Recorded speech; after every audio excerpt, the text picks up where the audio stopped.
माननीय सदस्य श्री शाना सतीश बाबू will speak in Telugu 10 minutes.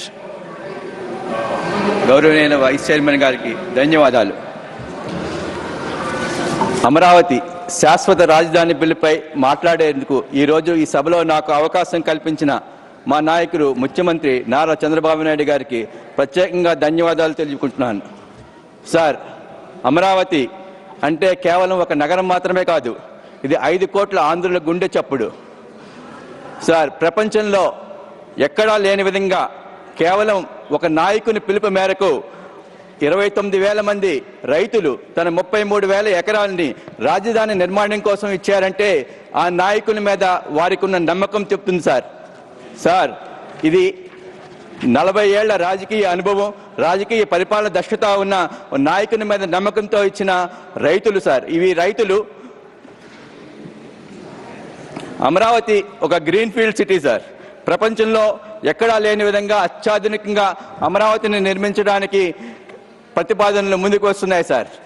అదేవిధంగా మా నాయకుడు చంద్రబాబు నాయుడు గారు బ్రౌన్ ఫీల్డ్ సిటీ హైదరాబాద్ని మహానగరంగా తీర్చిదిద్దారు సార్. అక్కడ రాళ్ళు రప్పులు కొండలు ఉన్న బ్రౌన్ ఫీల్డ్ సిటీని ఒక హైటెక్ సిటీగా, ఒక సైబరాబాద్గా, ఒక ఫైనాన్షియల్ డిస్ట్రిక్ట్గా, ఒక జినోమ్ వ్యాలీగా, ఔటర్ రింగ్ రోడ్తో చాలా అనేక రకాలుగా అభివృద్ధి చేశారు.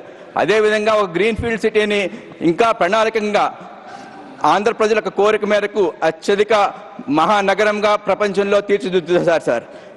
ఇక్కడ మీకు చెప్పేది ఏమిటంటే అక్టోబర్ 22, 2015 ఒక చరిత్రాత్మక రోజు. ఆ రోజు ప్రధానమంత్రి నరేంద్ర మోడీ గారు ఈ పార్లమెంట్ నుంచి మట్టిని తీసుకొచ్చి, యమునా నుంచి వాటర్ని తీసుకొచ్చి అక్కడ అమరావతికి శంకుస్థాపన చేశారు సార్.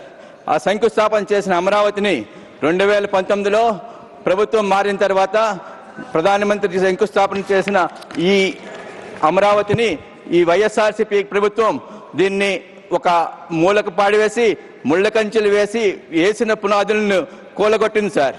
ఇక్కడ ప్రత్యేకంగా మీకు చెప్పాల్సింది ఏంటంటే నిన్న ఏం జరిగిందో ఈ సభ దృష్టికి తీసుకురావాలి సార్. నిన్న ఆ పార్టీ యొక్క అధ్యక్షుడు జగన్మోహన్ రెడ్డి ఒక విధంగా కామెంట్ చేశారు సార్.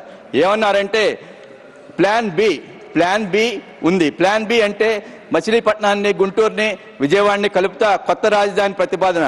ఇది మవేగా ఏదో అని చెప్పుకుంటూ వచ్చారు సార్. ఇది ఆయన యొక్క చంచల మనస్తత్వానికి నిదర్శనం సార్. ఆయన ప్రతి విషయంలో కూడా నిర్మానుషంగా పారిన వాటర్లో రాయేసి దాంట్లో వాటర్ చిందితే దాన్ని ఆనందించే చంచల మనస్తత్వం సార్. ఇటువంటి మనస్తత్వం ఉన్న వాళ్ళు రాష్ట్రానికి అరాచకం సృష్టిస్తారు. 40 రాజకీయ పార్టీలు ఏకదాటిగా దేశమంతా సపోర్ట్ చేసి ఈ బిల్లుని ముందుకు తీసుకెళ్తుంటే మా రాష్ట్రంలో ఉన్న ఈ రాజకీయ పార్టీ ఈ బిల్లుని వ్యతిరేకిస్తుంది. దీన్ని ప్రజలందరూ గమనిస్తారు సార్.